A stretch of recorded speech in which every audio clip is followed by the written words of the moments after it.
Lord, thank you for waking me up. Panginoon, thank you for this brand new day. Maraming salamat sa bagong pag-asa na nasa aking puso ngayon. Maraming salamat sa magandang gising na inirigalo mo sa akin ngayon.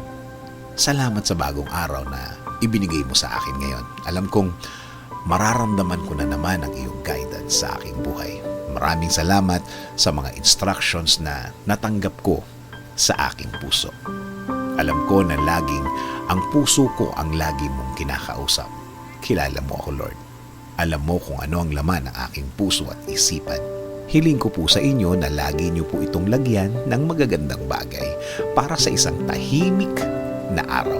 Alam ko din, Lord, na patuloy mo akong aalagaan tulad ng mga nakaraang mga araw na nagdaan kung saan naramdaman ko ang iyong pag-aalaga na bahagi ng iyong pagmamahal sa akin.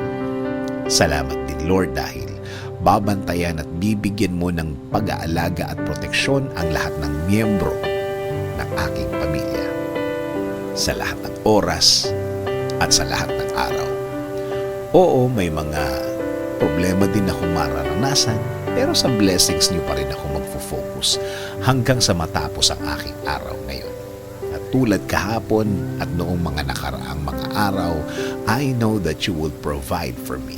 I know that you will take care of me. I know things will be better and okay compared yesterday, Lord.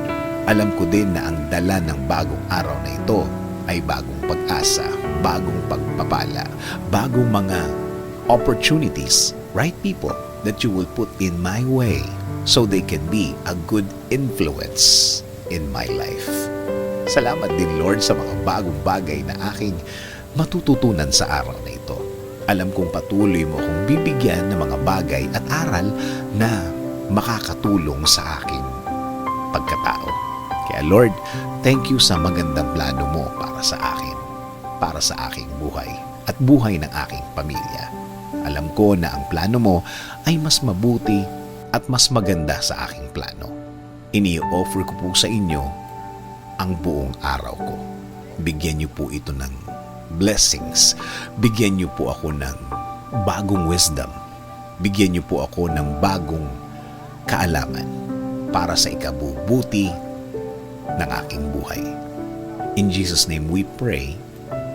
Amen. Sabi nga sa Jeremiah 29:11, "For I know the plans I have for you, declares the Lord, plans for welfare and not for evil, to give you a future and